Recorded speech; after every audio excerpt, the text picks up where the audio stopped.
What up, Bulls Nation? We've got live CHGO Bulls post-game coming up right around the corner. Well, 98-0 wasn't meant to be, sadly. The Bulls suffered their first loss of the season at the hands of the Knicks at MSG. We'll break down tonight's loss, the impact of the absence of Ayo Dosunmu. Plus, we're going to catch up with our pal Marc Stein, getting his take on the Bulls' fast start and other surprises across the league in the opening weeks. Next.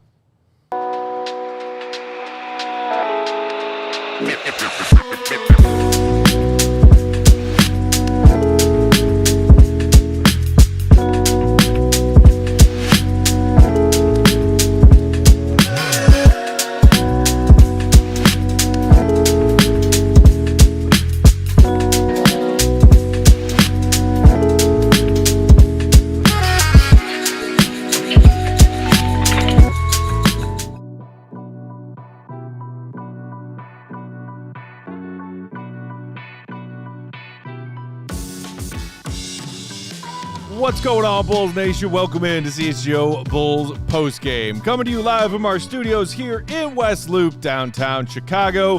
CHGO Bulls postgame presented by Michelob Ultra and Bet365. The delicious taste of victory deserves something equally superior. Cheer on your team with Michelob Ultra and download that Bet365 app. Use promo code CHGO365 when you sign up. Whatever the moment, it's never ordinary at Bet365. Yeah. I'm Peck, Bulls_Peck. That's Big Dave. Bam, bam, bam. PWL Sports, back in the saddle. Will Gottlieb. Gottlieb.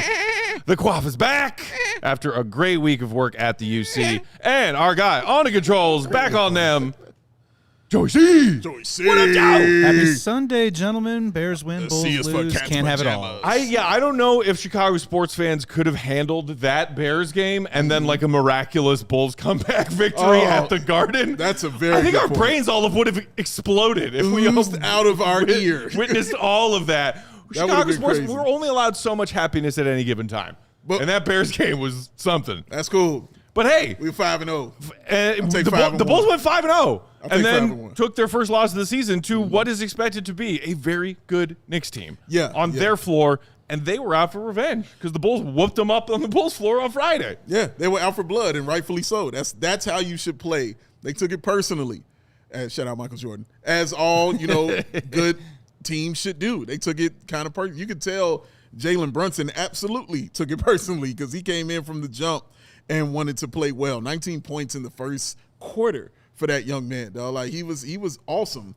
OG Anunoby came out on fire for the Knicks, man. The three-point shooting was out of control for the New York Knicks, man. Like they were really, really serious about establishing their dominance very early in this game, and they did it behind the three-point line. And then it just kind of matriculated from there. And you saw that they were able to get bench scoring together, second chance points together, rebounding was on point. Like all of those things were clicking for them. They were more physical out there.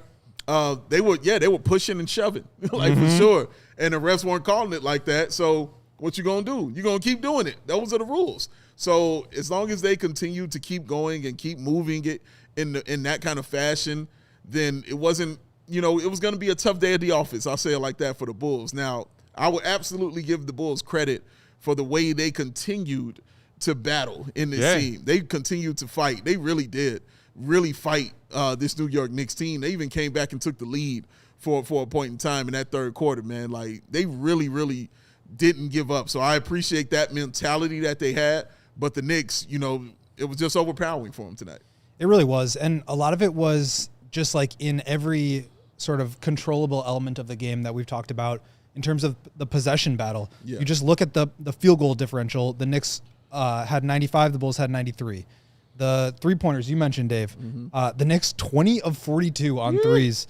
It's just going to be hard to win against anybody when they're making 23s in a game, let alone shooting 47.5% on them. The Bulls shot it pretty well from three, 17 of 40. That's 42.5%. But again, you're down by 9 points at the three-point line. Yeah.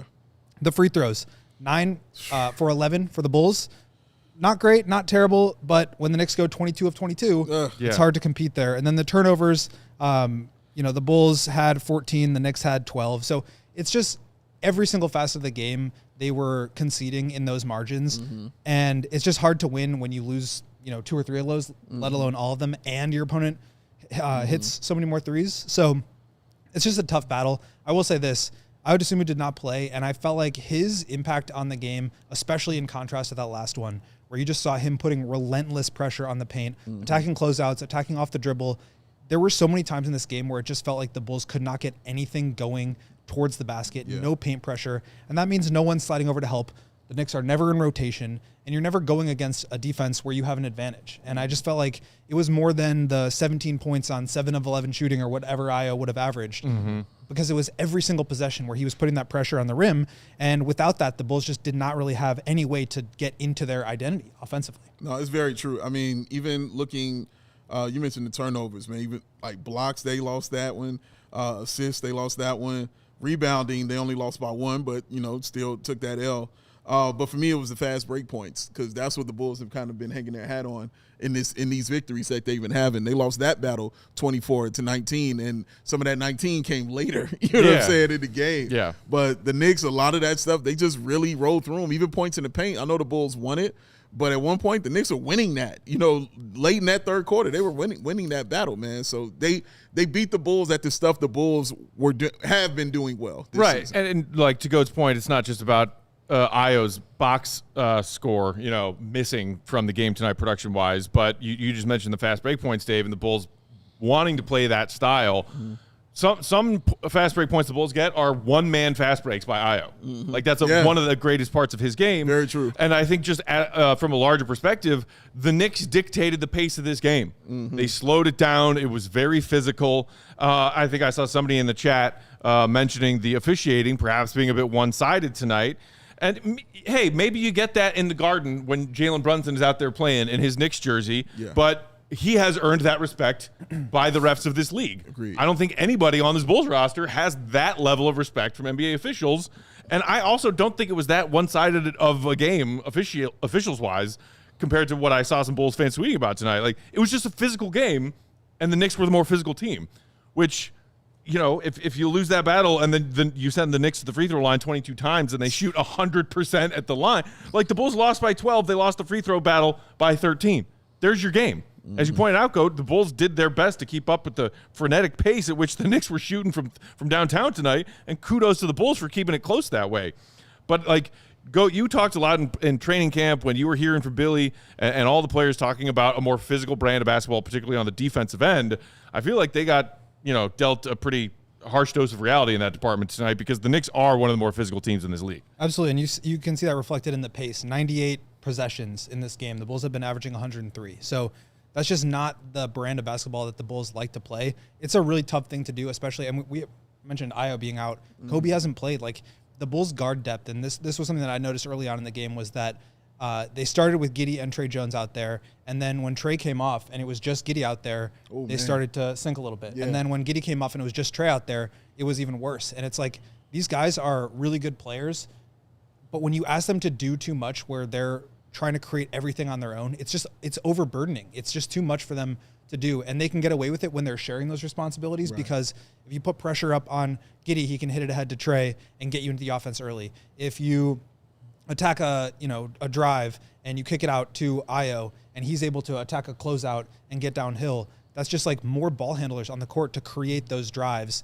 which put pressure on the defense and allows you to get into the easy shots that you've been getting. Without that, it's just really tough. And so when you have lineups out there where it's like Giddey or Tre and then Patrick, Herter, Julian Phillips, and Jalen Smith, there's just not enough shot creation. And we know this is a team that doesn't really do it with isolations. They're last in the league in terms of isolations this year, but they are really pick and roll heavy, and they are a team that drives a ton. They get the most paint touches, the most drives per game. It just felt, and I'd like to look at the numbers in this when they come up. It felt like they had nowhere close to the amount of rim attempts or the amount of paint touches that the Knicks had. And so when you think about the physicality and the free throws, that's a big part of it. If you're getting all the way to the rim and finishing or drawing fouls, that's how you get to the foul line. That's how you get open threes on kickouts. The Knicks were doing that. The Bulls just couldn't. And it wasn't for any fault of any one player. It just didn't feel like they had enough shot creation and ball handling in any of these lineups to be able to make the Knicks pay for that and take advantage of their ability to create advantages. No, that's true. And even guys, when they were able to get to the paint, it was guys like Tre Jones. So it made those shots a little more easy to contest for the other team. So some of them were blocks, some of them were just turnovers, some of them, he had to pass it out and kick it out like that. We saw Modest, when he would get to the paint, he would kind of, fade away a little bit more than he would like go into it more physical, and when you're doing that, you're not going to get those calls unless you're that guy. You know what I mean? So so that part was a struggle. Giddey is the only one who is going to be the guy who put his head down and go to the bucket. That's his thing. He's going to do that. So you miss that with Ayo out there, as you mentioned, Matt. You're going to miss that with him being out there because that's one-man fast break. He's going to the bucket. Like, that's what's going to happen. He had 6 attempts at the free throw line last game. So he's going to do that. And so taking that away and taking that off the floor and not having anybody else, and also what hurt them is also not having anybody else who can create their own shot on the floor for them. We knew that was going to come to bite them at some time, and it just happened to be this game, and it was glaring because Ayo just wasn't there. They didn't have another guy who can create, on his own, because Ayo can create his own. He can say, give me the ball, one-man fast break, I'm going to the bucket. I was watching Mike Brown talk about that last game, talking about how they didn't account for that kind of play from Ayo Dosunmu, how he gets to his right and he's going to get there and get you like 6 or 8 points just off of that one play right there. So I'm sure they wanted to account for it tonight, and you could tell that they did, even though he wasn't out there. They were prepared. You saw guys bodying up, got Josh Giddey full court when he was trying to bring the ball up. Like, the Knicks just wanted it. And you got to remember, the Knicks were on a 3-game losing streak. They didn't want to lose 4 in a row, especially 2 in a row to the Chicago Bulls, man, especially at Madison Square Garden. They didn't want to do that. So they were playing with something to really, truly play for, and they came out and they showed it. Shout out to everybody hanging out with us in that chat, Bulls Nation. Hit the like button if you haven't done it yet. Just because the Bulls lost doesn't mean we can't still spread the wealth and the joy of the like button. Oh, we all about that love. Exactly. And throw us a super chat if you're feeling generous tonight. PO121 said, damn, now it's harder to let go of Ayo. And I think Captain Stuckey said earlier something along similar lines. Oh, Captain Stuckey asking the question, is Ayo more important to the Bulls than Coby? I hope we keep both. That is an interesting question because Bulls fans have been win after win after win out of the gate this season saying, and we're doing all this without Coby White. Just imagine how good this team is going to be when we get Coby back. We get Zach Collins back, hopefully soon, and maybe a little less soon for Zach. Hopefully we'll get an update at least on Coby, because we're coming up on that 2-week timeline from the initial report. But you play your first game without Ayo as that incredible just match that comes in off the bench and gives you that spark, and you lose. Yeah. And meanwhile, you're stacking W's without Coby. Yeah. And some might say, wow, wait till we get Coby back. Then we're really going to be good. Some might question, and this isn't me, this is just Captain Stuckey asking the question in the chat, does this tell us anything about how valuable Coby White is to this team versus Ayo Dosunmu? And again, this is just like a 1-game sample size where the Knicks did almost everything right tonight and handed the Bulls an L. So there is that element to it, but it is interesting to at least raise that question knowing that they're both on expiring contracts. I think that this game, it showed that both of them were vitally important because we know, like we just talked about what Ayo provides you and what they were missing with him. Well, I also talked about not having another guy on the floor to create their own shot because some games, it's not going to go right. Yeah. Some games, everything, every pass isn't going to be super crisp. Every three-point shot isn't going to go down. Guys aren't going to shoot 50 and 60% from the three. Like Isaac Okoro isn't going to go crazy, like even though he had like 14 tonight. Shout out to him for that. But you're going to have, there's going to come a point in time where you're going to have your guy against their guy. And you're going to have to go at it. And Coby is that guy, for the Chicago Bulls. He is that guy. Give me the ball. I can get this. I'll cross it up. I can get to the paint as well. And I can hit you with this step-back three. So there's multiple facets to his game that you all already know. I'm not telling you anything you don't know. But it was vitally important to have that kind of player out there tonight, and they didn't have that guy. So not having him is glaring for it tonight, and not having Ayo is glaring for it tonight. It just wasn't as glaring for Coby because they won. You know what I mean? They kept winning, and winning is the ultimate salve, ladies and gentlemen. You'll forget everything. You ain't even thought about Zach Collins. You know what I'm saying with this. And now in this loss, you're like, man, wait till we get Zach Collins back in here, man. Be a little more physical out there on the floor. And just really quick before we go to break, go talking about the ball handlers. Maybe it's not a question of who's more valuable to this team, Coby or Ayo. It's, man, the Bulls are hard-pressed to get wins as a greater than the sum of their parts team when they are missing the Ayo part and the Coby You're part. right, yes. I think that's the correct answer. I feel like I have a lot of thoughts on this, so maybe we should. Yeah, that's why I spoke. Absolutely. Let's knock out our first ad break right there. When we come back on the other side, more thoughts on tonight's Bulls loss to the Knicks. We'll continue to break it down with you, our fellow Bulls fans. Hit that like button while you're listening to these ads if you haven't done it yet. Hit that subscribe button, too, if you aren't subscribed already. We'll be right back. Joey C. Cat's pajamas. Everybody wants to be good. Mm-hmm. It's nice to be good. It's cool. Mm-hmm. Everybody truly wants to be great. Mm-hmm. That's very important to be great. Yep. But what you really want to be is ultra. And it's only one way to do it, y'all, with the cold, crisp, frosty Michelob Ultra. Because once it hits your lips, the delicious taste of victory deserves something equally superior. Cheer on your team with Michelob Ultra. Why is it ultra, Big Dave? I will tell you. 2.6 carbs, 95 calories. It's a superior, smooth taste worth playing for. And it is the official American beer sponsor of your Chicago Bulls. Chicago. Now grab a Michelob Ultra, superior light beer, as you cheer your team on. The superior game meets the superior taste. No matter what you're playing for, make it superior with Michelob Ultra. Be ultra magnetic. Tonight's show also brought to you by Mando. Fall is here. It Crisp is. air, football, maybe a bonfire or two. But maybe you're still putting in that hard work even on a football Sunday. And then you put on your lucky jersey and you're like, ooh, my lucky jerseys smell a little too lucky from wearing it last week I declare. in a stressful Bears game. Fear not, Mando's here.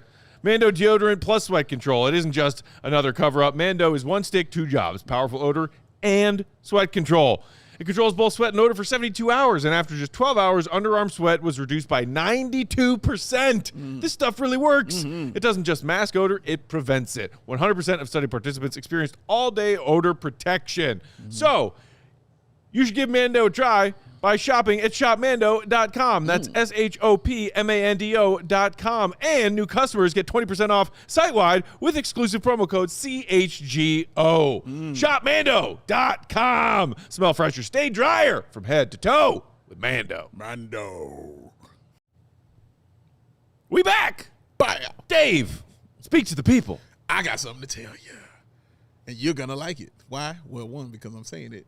But true, because it's pretty awesome, ladies and gentlemen. Rose in the rafters. Just remember that phrase right there. Why? Because Derrick Rose, the number one, is going into the sky, ladies and gentlemen, and being retired at the United Center. It is happening January 24th. And guess what? CHGO basketball sweet takeover. It's going down, y'all. The Chicago Bulls will play the who gives a craps. It doesn't matter who they play, ladies and gentlemen. Rose is going into the rafters. They're playing the Boston Celtics. But it doesn't matter. Rose is going into the rafters, and we will be in the house. I can't wait to see y'all there. These tickets are available right now to diehards only. And ladies and gentlemen, they are purchasing them. So I'm very excited. I can't wait to see y'all there.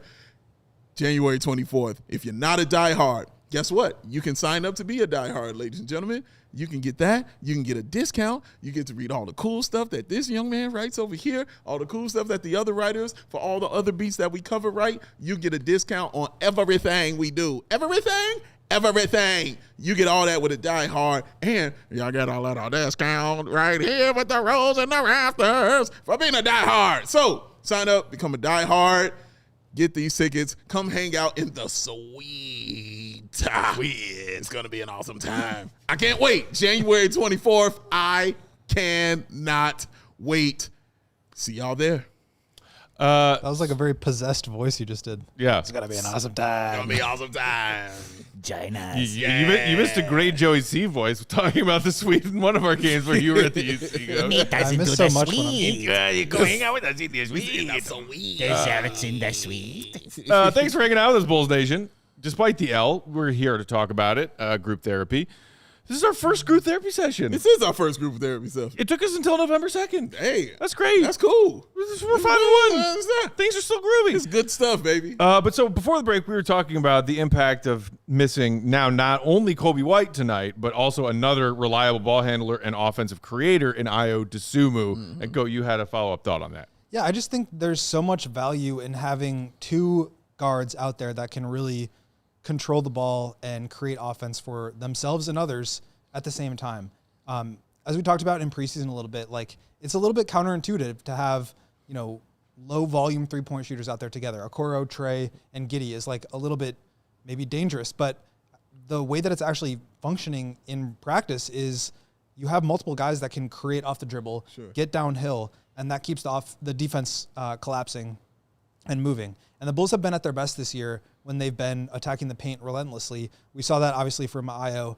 Last game was the perfect example where he was just downhill every single time he touched the ball. He was. So I don't want to sit here and say it's got to be Coby or Ayo. Right. I think from a cap standpoint, there's really no problems there. Like you can keep both of those guys if you want to. I think the bigger question is just who could you add around them?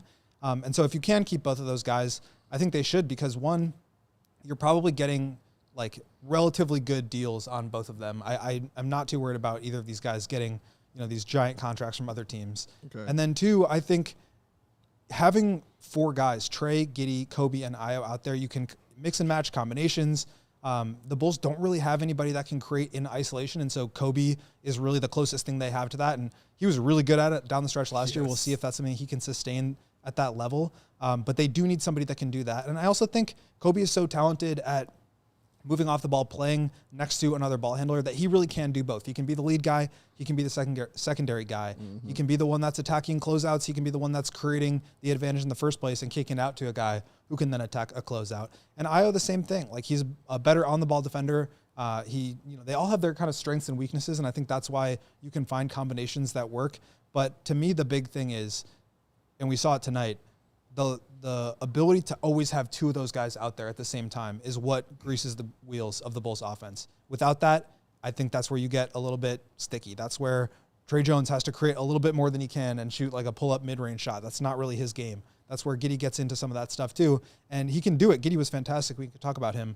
But that's just not what he does best. And I think having all four of those guys out there, obviously not at the same time, but some combination of them is what's going to help them play at their best, and also everybody else, to where you don't necessarily need to play this brand of ISO basketball that I think a lot of people gravitate towards, because that's historically how teams play at the highest level. The Bulls are very far away from that right now. They have had a great start, and a lot of that is due to the fact that they have this depth, and we haven't even seen it with Coby, and I'm very excited to see that, because I think Coby fits in so well with it. I don't think they miss a beat. I don't think it's a situation where they're playing really well without Coby, and now people need to worry about that. Coby's going to slot right in because of all the things that he does well. He's going to make it work even better. Yeah, agree with that. Peter J. Reformer in the chat saying it really did feel like Josh Giddey was the only one with energy out there. Ayo is a bundle of energy off the bench, and they really missed that.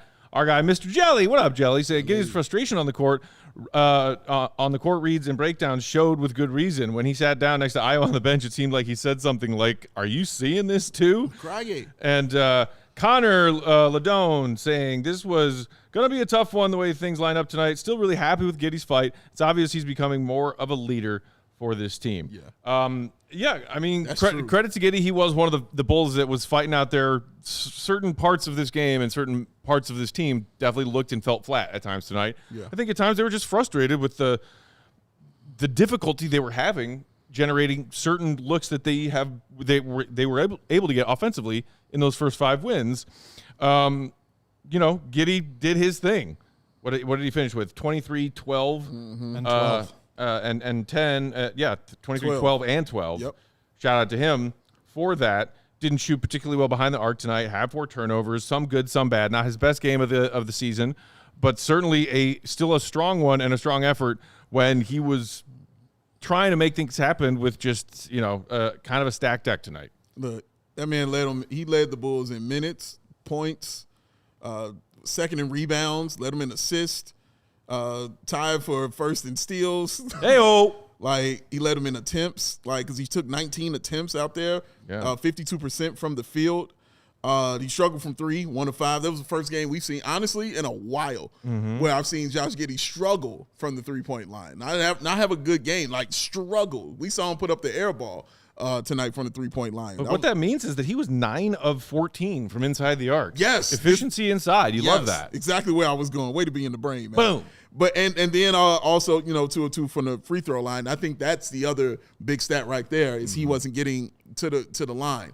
Usually Josh Giddey gets there and he's able to draw those fouls and get there to the foul line, but he wasn't able to do it tonight. Yeah, he was up to 6.8 a game through the first 5 games, which is almost double what his career high was. Huge. Yes, sir. But to the young man's point about his leadership, for me it was on full display tonight what Josh Giddey means and what he means to this Bulls team because he can sense certain things on the floor about what this team needs. Oh, they don't need me to score right now. They just need me to facilitate. Oh, they just need me to get in there and get these rebounds right now because this guy is cooking. Oh, I don't even need to be on the floor right now because Ayo Dosunmu has lost his mind. Like, he's understanding what this team needs. And tonight he was like, oh, they need somebody to score. They need somebody to be that guy tonight. Fine, I'll take that role right there. I will get these 19 shots up, and I will get these 23 points. And he fought until the end. Even that steal he got towards the end of the game. When it was out of reach, he's still out there battling. Gets the steal, gets into the bucket, gets the lead to 12. Like that's the stuff you like, and I'm sure AK and Billy love that. When they see like, oh, this is the guy we signed and said this is going to be the one running our team for the next 4 years. This is the veracity that he's going to be playing with, and he's been that way in every single game. Honestly, like it hasn't been a game where he hasn't brought that energy and that competitive spirit every single time, whether it's worked more often than not. This would probably be the first game where it didn't because, like I said, the free throws were minimum and the 3-point shooting was low. But in general, you cannot poo-poo someone who goes to Madison Square Garden and drops you a triple-double and drops you a 23, 12, and 12. Like, to me, that's really impressive. There was no one else with him on the team to come with him. I mean, shout out to Vooch, who had 17, 14, and 4. Like, really quiet. But 17, 14, and 4 is still crazy. But there was no one else with him out there like that to get those big buckets for the Bulls, man. But Josh Giddey definitely did his job tonight in trying to lead this team to a victory. And again, I think when you talk about the whole Bulls offensive identity and like their whole goal is to like get into the paint, Giddey was the only one that could do that. Yeah. And I feel like this was one of those games where it wasn't like the stats that necessarily felt like that they were just incredible feat. Like obviously he had a triple-double. They are what they are. But to me, it was more about like the fact that he is so good at getting into the paint. And he was the only chance the Bulls had to collapse the defense. And that's how they get everything. That's like the source of all of their offense. So I thought he had a really good game. The Bulls, even in the lineups with Trey Jones out there, they like really struggled with that. And I feel like Giddey's like cross-court passing. I tweeted a video of this where he was just like whipping these incredible passes from like top of the wing to the weak side corner to basically try to get a guy an open shot because the defense was shading towards him. They were towards the help line. And if he's able to whip a pass over to the corner, that can be an open shot. A lot of times it was like Okoro or Patrick Williams. Those aren't like the best possible 3-point shooters in the league that you want over there with like really quick triggers.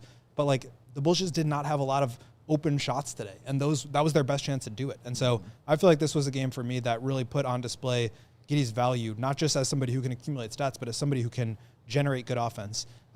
With Ayo, with Coby, with Trey out there, like it can be different. But to me, Giddey was like the only chance the Bulls had tonight. Yeah. That's kind of the way I see it. I agree. Kel Anderson, 9906 in the chat, said some of those middies from Giddey were nice AF. He did have some abnormal field goal attempts tonight that weren't like in his normal wheelhouse of shots. Yeah. And he managed to make a respectable amount of them. Yeah. I feel like I saw him a few different times and I'd be like, you took that shot? You made that shot. Okay. People in the chat, a lot of people talk about the officiating and the favorable calls. Michael, Pern, Knicks get all the calls. Kat getting some truly laughable calls. Anthony, Knicks get a S-load of calls, which isn't an excuse, but breathing on those floppers, Brunson and Kat, doesn't help.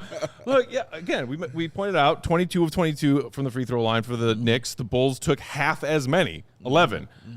That'll happen some nights. Maybe the refs were loving on the Knicks tonight. Yeah. I genuinely, was there a questionable call or two that went in New York's favor? For sure. I'll grant you that. Was it the reason the Bulls lost this game? Nowhere near it. I think it's just the other question I have tonight, and yes, you miss Ayo Dosunmu's presence on both ends of the floor. This dude is a, on certain nights, lockdown defender, certainly always a capable and eager and willing defender. Maybe he checks Brunson a few times tonight if he's out there. Right. But it is the Bulls shot well from the field. They shot better than well from behind the three-point line. They gave up 128. Yeah. I got serious questions about this team's defense still, despite some of those numbers that are so impressive in their start. Defense is so we can get to that and some other thoughts on tonight's game after we get this second ad break. Also, we will hear from our pal Marc Stein. He's going to join us on that Go Talk hotline, of course. Hit the like button, throw us a super chat, subscribe, do whatever you need to do while you listen to some ads. Tonight's show brought to you by Prize Picks. Dave, you and I make decisions every day. Facts. What to wear, what hat, what shoes. But on Prize Picks, being right can actually get you paid. What? Don't miss any of the excitement this football season on Prize Picks, where it's good to be right. Prize Picks is the best way to win cash this football season. Which players are going to go off? Which players are overhyped? Make your picks in less than 60 seconds and turn your takes into cash all season long. Prize Picks puts their users first, so all withdrawals are fast and secure. Nice. Prize Picks offers Venmo, Apple Pay, MasterCard, and more for quick and easy deposits into your account this football season. So when that money hits, you know just how right you were that football Sunday. It's a great thing. So download the app today and use promo code CHGO to get $50 instantly after you play your first $5 lineup. Prize Picks. It's good to be right. Joey, say what time is it? Game time hoop. He's on that. Zone deals. That's one of the reasons I truly, truly like Game Time so much. Why? Because you choose the section and Game Time does the selecting, and you get to save, baby. And it's awesome. Fees are always included, ladies and gentlemen. You will know your total up front. No surprise fees when you get to checkout. That's awesome. You know they got the seat views. You know they got the lowest price guarantee. And, of course, they got that Game Time ticket coverage, which comes with the most flexible customer service policy in the ticketing industry.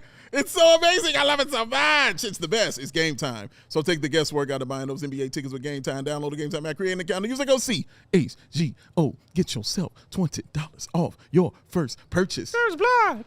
I said CHGO. Get yourself $20 off your first purchase. There's blood. Download Game Time today. Swipe, tap, ticket, go. Cause my pack. What time is it? We are back. CHGO Bulls postgame rolling along on Sunday night. Thanks for being here with us. It's not the result we wanted, but we still enjoy hanging out with you, our fellow Bulls fans, to break it down. Hit that like button for crying out loud while we bring in our guy, Marc Stein, on that Go Talk hotline. Go Talk hotline, of course, brought to you by our friends at Michelob Ultra. Grab yourself an Ultra. The delicious taste of victory deserves something equally superior. Cheer on your team with Michelob Ultra. Stein, our friend, thank you for joining us for the first time of many this season. Unfortunately, you're not going to give us your thoughts on a Bulls 6-0 start. Couldn't beat the Knicks for the second straight game tonight after beating them in the Cup game on Friday. But across the board, are you as surprised as most national NBA reporters, pundits, and junkies at this strong Bulls start? Of course I am. I take my cues from CHGO Bulls. So I do not think you guys were touting a 5-0 start at any point in June, July, August, September. But that's why I figured tonight was a perfect time to come on, because either they shock the world again and go to 6-0, and someone has to restrain you guys from some serious overreaction, or I'm here to be part of the group therapy as you guys describe it. So, hey, you're not going to go to 6-0 without the sixth man of the year, Ayo Dosunmu. So that was the issue tonight. That's a very fair point. Him missing tonight was a big deal. But I want to ask you about Coby White. Also hasn't been out there for those first 5 games. Talk about that impact. Are you shocked at the play even without him? I really hope that I've only heard a murmur of this, and this is not real, that this is not the actual sentiment. You guys tell me the sentiment is not, we can trade Coby White now. Is that really that's not what people really think, is it? That's not what we're saying. Yeah, because to me, Coby White and Josh Giddey played so well in the second half. I want to see that at the start of the season. I want to see what that looks like with Ayo now providing this additional element of, quality backcourt play. I want to see them as a trio. And I heard what Goat said earlier, and I totally agree. In today's NBA, you want multiple ball handlers on the floor. If you have 2 at all times, and you probably need 3 healthy for that, that's usually a good thing. Good things happen when you have at least 2 guys who can get where they need to go and make some plays.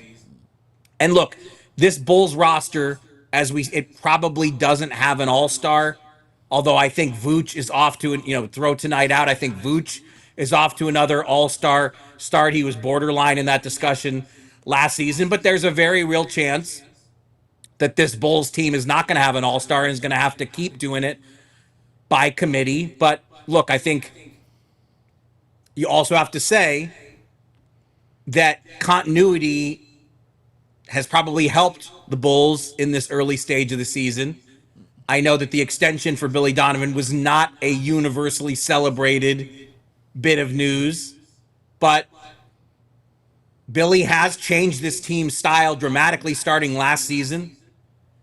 Everybody talks about the fast pace that the Bulls play, and that is something useful to have in to have in the opposition's head before the ball is even thrown up, to know that the Bulls are going to play fast and run you.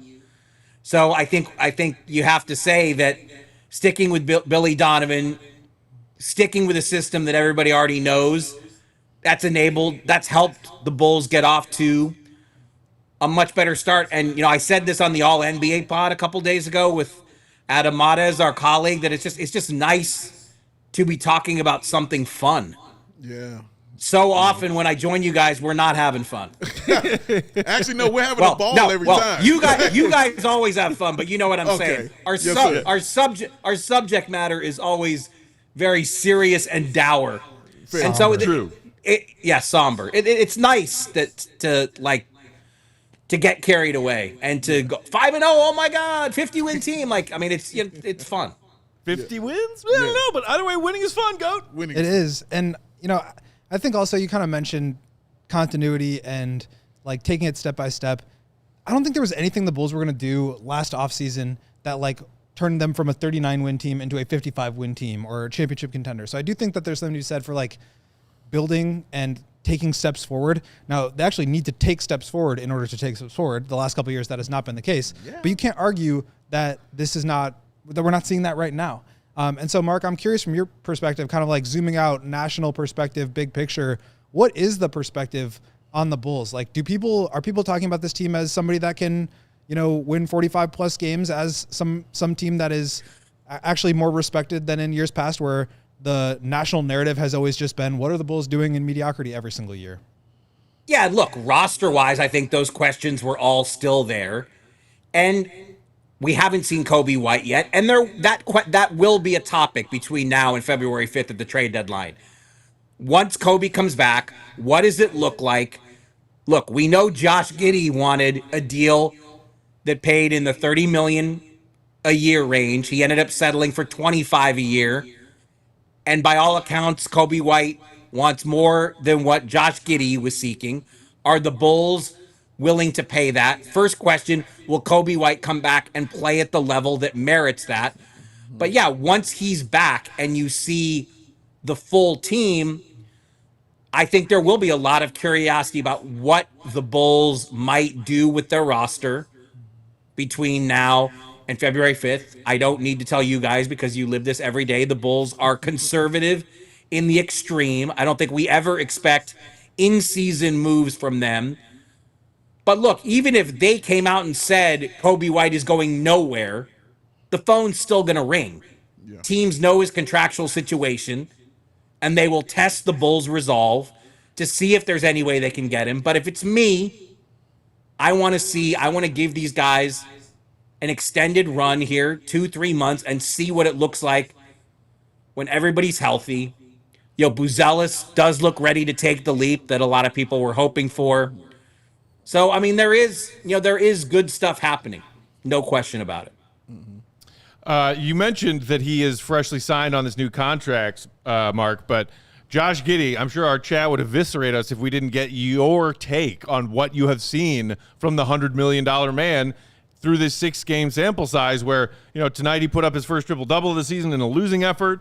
On Friday night's win over the Knicks, he had a career-high 32. There's been a lot of encouraging signs of Josh Giddey answering a lot of questions that some people had about what he can and cannot do on an NBA court.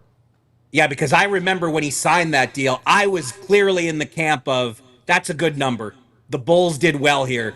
To get him at $25 million with the way the cap escalates, that's a team-friendly number, but I felt like the initial reaction to that contract was a lot of, man, this is still too much. Who are the Bulls bidding against? Why did they do this? And look, 6 games is a ridiculously small sample size, but he is clearly playing to a higher level than the deal. So I think given all the missteps with the roster in recent years that we've talked about every time I join you guys, and look, even the trade, it's always going to come up that there were no picks in that deal, but given the contract, and he is playing fantastic right now, he's leading this team. I feel like he's doing everything that the Bulls could have hoped for after signing Giddey to that deal. You guys tell me if I'm wrong. You guys tell me if I'm wrong. No. No, we don't feel you're wrong at all. Simple answer. No. Mark, our next game is going to be against another team that is kind of a surprise right now. And that's the Philadelphia 76ers. And that game will be, and we said this kind of laughing under my breath because I can't believe I'm saying this, but it's to be whoever's going to be at the top of the East after this game that they play on Tuesday. Looking at those 76ers, though, what is your opinion on them?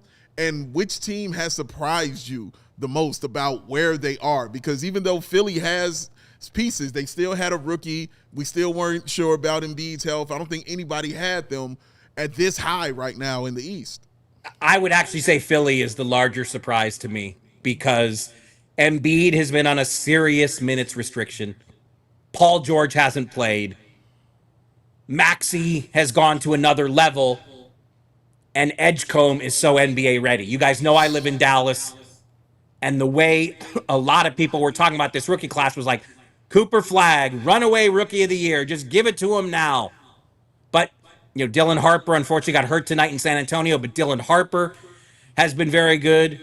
Cedric Coward in Memphis has been very good. VJ Edgecombe has been ready to jump into the NBA.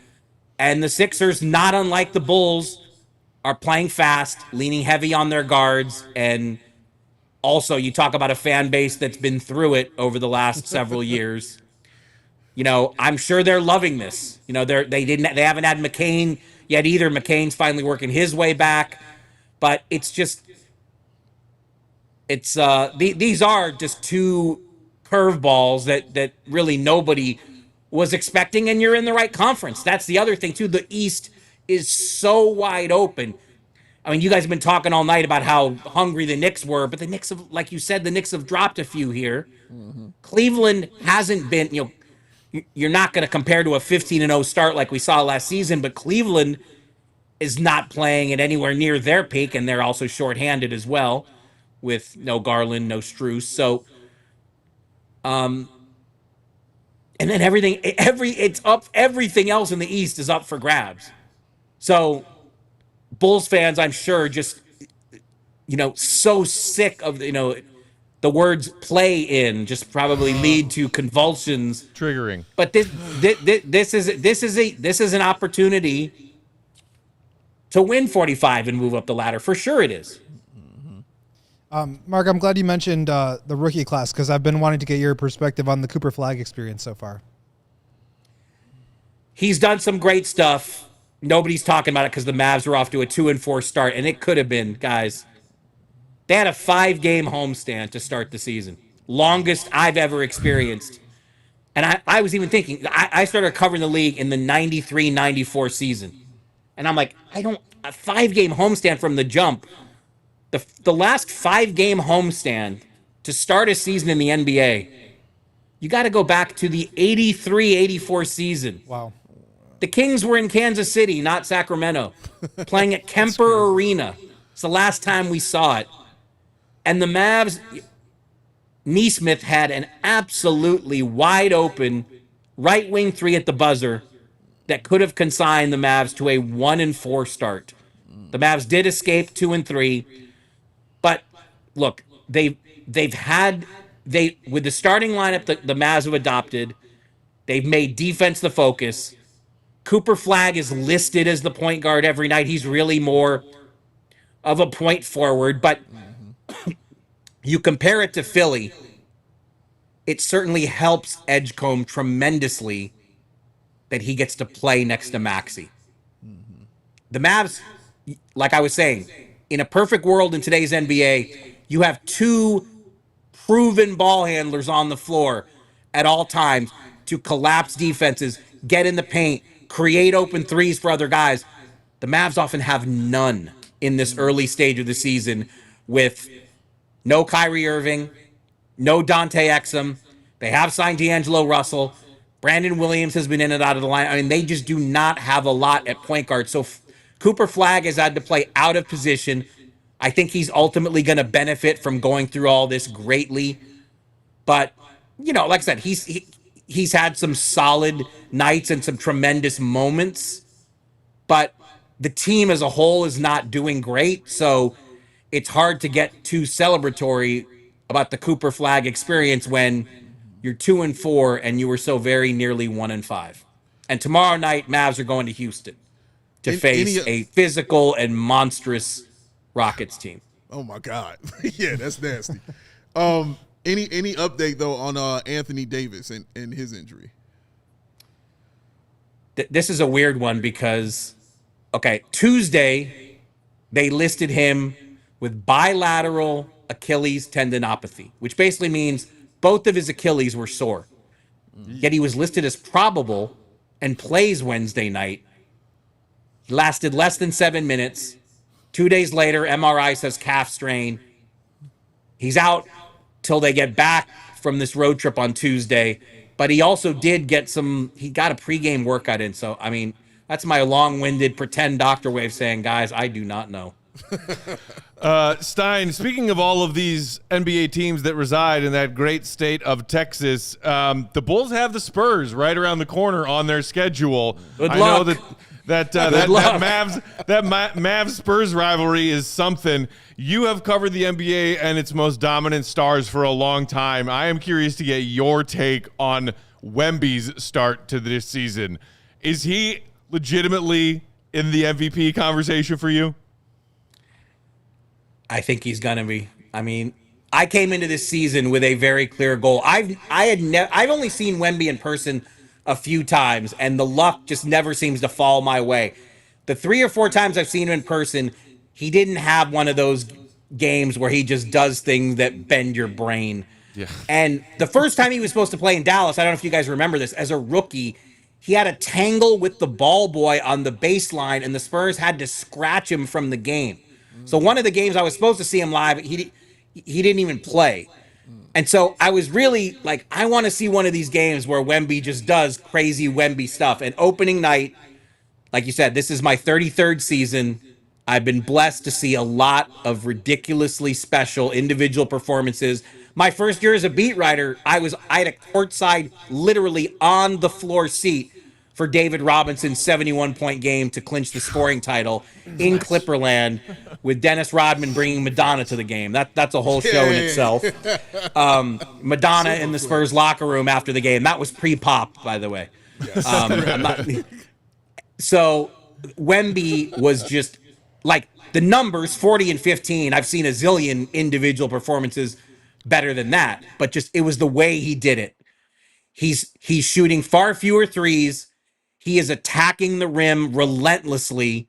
He had 7 dunks in that game and takeoff points that are just not human, because I think he's 7'7" now. They're listing him at, I think, 7'5".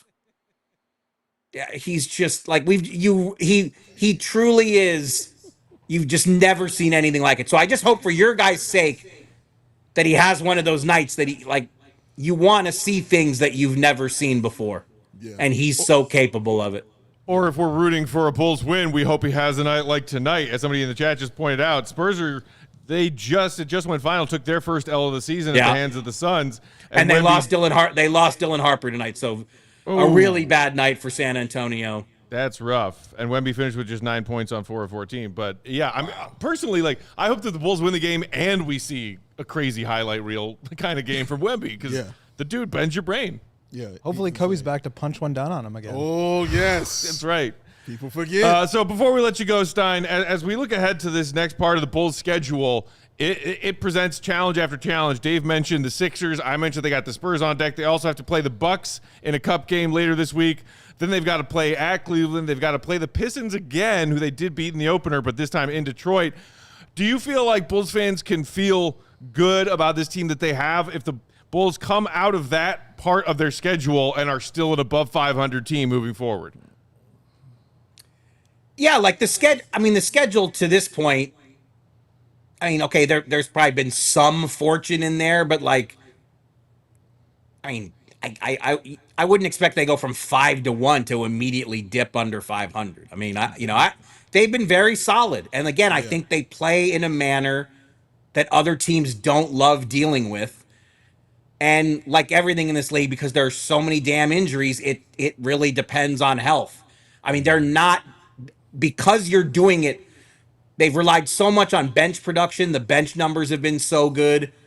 So when you don't have Ayo, that's obviously going to take a hit out of your bench. They can't really afford no Coby, no Ayo. Again, the guard production is so critical. But yeah, like I said, I think a lot of people not just take note of the record, but enjoy watching them. They're playing. It's what we saw last year, but it's being done at a higher level by committee, and I think people are intrigued and enjoying the curiosity factor, I guess, is what I'm trying to say. Yeah. Stein, a pleasure I as have a always. question for you, but wait, I have a question for you before I go. Sure. Have you guys thought of ever doing a show of just reads? Just ad reads? Yeah. For like a whole hour? And then nominate it for an Emmy. If somebody wants to sponsor our show for 60 full minutes, I'm sure they can make that happen. We can make that happen, baby. We do get some copies sometimes that could be 60 minutes. Bring it on. I feel like our audience might miss some of the Bulls talk as much as they enjoy the ad reads. But you guys could incorporate it into the ads. You could tell the story of the game while you're reading ads. That's right. That would That's be what next I do. level. I always crack playing tournament jokes when I read that RC Cola line about the world going soft. So there you go. Participation trophies and all that 60 minutes jazz. coming right up. Say Modest went ultra like the cold crisp taste of Michelob Ultra. What about your crew over there at DLLS Mavs? Have they stepped up their ad reading game yet, Stein? No question, but when you guys are doing it, I'm taking notes while I'm in the waiting room. Really, what All City should do is just hire sir. Matt and Dave to read ads for every single show on the network. We're available. Doesn't come free. Don't come free. The energy, Don't come free. The energy. Billy D would be jealous of the energy that is generated by you. This is what he means when he says physicality. That's right. That's right. We own it, man. Stein, we always enjoy chatting with you, buddy. Look forward to the next time. Bulls Nation, if you want a little Western Conference NBA talk, checking in on what Cooper Flagg and the Mavs are up to. Also, just great coverage across the league. Check out DLLS Mavs, and of course, subscribe to that Stein Line Substack, some of the best NBA writing around. Stein, we appreciate you, buddy. Have a great night. We'll talk to you the next time. Missed you guys. Be good. All right, Stein. You too. So I got, dude, we cool. Marc Marc Stein. Stein. How cool is that, bro? What a legend. I was there the night D-Rob dropped 71. No biggie. Oh, Madonna. man. Hey, shout out to my man. I'm sorry, Joe, but shout out to my man in the chat who says, I remember the Rock Auto days. Oh, son. Shout out That's Locked a On. deep cut. That's a deep cut, baby. That's Shout a out. long-time listener You've been right hanging there. out a minute, bro. Respect. Shout out. I'm just thinking about now having you guys do ad reads of are you around in San Antonio this weekend from the 18th to the 21st? Well, come on down. Come on down to Buddy Garrity's. I'll give you a great deal. Plus free tickets to Friday night's game. The Panthers are going to state, y'all. See this ring right here. You got to earn that, baby. This weekend, go to the Denver slopes and go to the ski lodge. Oh, man. Listen, man, we will read it. You give it to me, I will read it. You will read it. And I will make it entertaining, and Matt will do the same, man. And shout out to y'all who have liked the ad reads from back in the day. Shout out. My man brought out Rock Auto. Shout out. That was one of my better ones. Should we shout out some super chats as we're coming up? Should. By the way, I did tell people in the chat, if we got to 200 likes and $100 super chats tonight, I'd ditch the goatee and bring the stash out because the good luck goatee is now dead with this loss tonight, but we are nowhere near it. Nowhere near it. Y'all don't want it. You're just talking. Maybe that means I keep this ugly thing on my face until we get the proper amount of super chats. What are we at right now? 83? 84 likes? Nowhere near. Nowhere near. Nowhere. But there's still time. Lifting. Do we hit? And you said $100 in super chats? Yeah. Which What are we we at also now? haven't hit. But shout out to Jaxo, who said in the chat, super chat, $10. Appreciate you. This was a needed loss, and you have to get ready for the Sixers. Yeah, so the Bulls will come home I hear that. and have a day tomorrow to recuperate. And then Tuesday, 5-1 Sixers, 5-1 Bulls, your home floor. Like that is the biggest game of the season. Yeah, this seriously. very early in the season, but that's the game of the season right now. This is gonna mean something, man. It'll be curious to see how they respond, and will Ayo be a part of that team response? I believe that Billy said it's day to day with this Ayo quad contusion. As of right now, knock on wood, the medical the injury report for tonight's game had it listed as a quad contusion, which you assume is better than a quad strain. Yeah, and even thinking about that game in Philly, I mean, you're going to have tomorrow, then you're going to have, the game against Philly, but then you get 2 days off after that because of the back-to-back that's coming. And I'm sure he's not going to play in the back-to-back if it's going to be day-to-day. We'll see. I hope he does, but we'll see it. So I would plan. This is just my hope. I would plan on him, testing it out and seeing if he can give it a go against Philly. Because like you said, Matt, right as of right now, this is the biggest game for the Chicago Bulls, man. This is see who will be number one in the East after this game. How wild and awesome is that to say? Pretty freaking wild. And also, shout out to I was just gonna say the Bucks and the Cavs. The next two games that the Yes. Bulls are playing are right there too. The Bucks are number 3, and the Cavs are number 6, 4 and 3. So there you go. Don't stop. I'm really going to separate the men from the boys here. That's real. Fatboy123 with a 38 super chat. Appreciate you saying Giddey with 4 turnovers, 20% shooting from 3. That's enough ammo for Peck to work with. Can't wait for the Peck rant. Keep up the good. No. I said Josh Giddey didn't have his best game of the season tonight because of the poor shooting behind the arc and the turnovers, but still a very respectable game. Yeah. The Bulls He carried them. came up I against thought it was one of his better games. motivated and rolling on all cylinders Knicks team tonight, and Giddey was one of the Bulls who tried to keep him in it. So credit to him. Measure of man is when you're down, baby. Yeah, that's right. Juan Guzman, 976 with a $10 super chat. Appreciate you, Juan. Say, need to get back to scoring in the paint, moving the ball, driving to the basket, fight for offensive rebounds, contesting the three-point shot, or in other words, do what they have been doing. So the Bulls actually won points in the paint tonight, I believe by a dozen. They did, yeah. But driving to the basket and getting good penetration to ideally get good kickouts to three-point shooters and or free throw attempts was, I think, a little bit lacking tonight. Yeah. But still, the Bulls, drive and kick. It wasn't as pretty tonight as it has been in some of these games. The ball movement wasn't quite as sharp. Correct. They still, 14 turnovers, not terrible, not great. Yeah. And they still knocked down 17 threes. They did. It just so happened that the Knicks knocked down 20. Mm-hmm. Also, fight for offensive rebounds. I think the Bulls got a dozen, and the Knicks got 14. So they it really was more didn't the even defensive rebounding that I meant to say that in my initial thought about like the possession battle. The 14 offensive rebounds is way too many. They got to be better there. They got to clean that up. And our guy Jelly with a 1999 super chat. Appreciate you, Jelly. Saying having a beard is natural. When you think about it, shaving it off is quite weird. Paul McCartney. Get those likes and super chats up for Peck to get weird. Well, I guess it's not to be tonight. Not gonna get weird tonight. No, dude. I brought my razor. It's been in my work bag. Oh man, it's been in my work bag for the You're past gonna do week. it on set? Yeah. Oh baby. I was trying to motivate the crew to have some fun, even on a loss tonight. Yeah. Say, hey, let's have some fun. And when's the next away game? I don't know. But why did you want to be here for when that happened? He wasn't here last Hell time. yeah. You weren't here last time. No, I'm. Because he had me shave one side. That's true. I gave him goodness. that. That was half beard. that Yeah, was Diabolical. Yeah. when they lost to the Bucks in Game Yes, 5 of correct. that short-lived playoff series Right. in the early days of CHGO's He existence. couldn't wait. I was ready to be done with that I stash. remember that, You and shout out to our old pal. Was it Joey Craig? Spathis? Clark. Clark. Our old pal Clark Shout and out Dave Clark. took turns shaving mustache. Yeah, he off sure for me. was. Shout out Clark, bro. Hey, man. Yeah, absolutely. So I don't know. Maybe I'll shave it when I get home tonight because I'm truly sick of this disgusting goatee on my face. Maybe I'll keep it around. I don't know, but All right. it served its purpose for a 5-game win streak. Well, thank you, Goatee, for your win streak. Any parting thoughts about tonight's game or thoughts about what you want to see the Bulls, turn around on Wednesday, gentlemen? Oh, Or, man, Tuesday rather. I thought today was Monday. I think, what I learned was like, it's going to happen. You're going to catch that L. That's fine.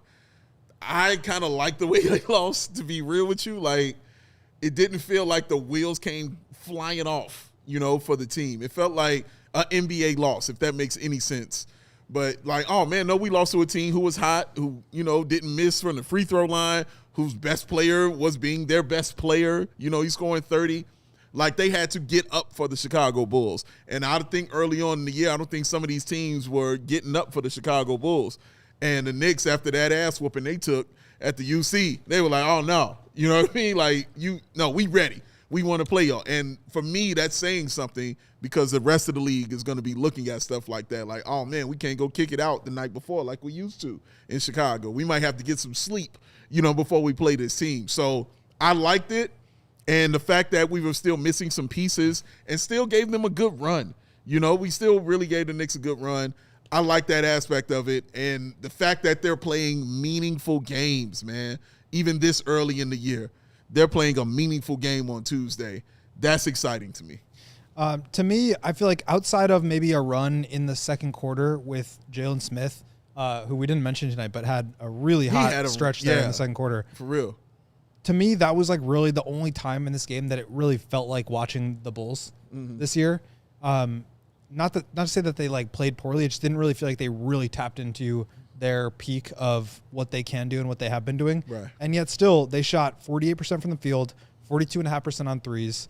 They just didn't get to the line enough. They, and they didn't defend well enough. Yeah. But my point with that is saying that I think they didn't even play that well tonight, and they only lost by 10 or 12 to a team that went absolutely bananas from three. So, like, I think to answer one of the questions that you had about to Mark, like, I do think that they're going to continue to be competitive. I don't think that this brand of basketball is going anywhere. They may not win every game. They may run into really hot shooting nights from time to time or, regularly, but that happens, and you just have to find a way. And I think that they'll be even better than this, and this didn't even feel like it was their best basketball. Agree. 100% agree, sir. Yeah, the Bulls can play better than they did tonight, and the Knicks just took it to them tonight. It happens.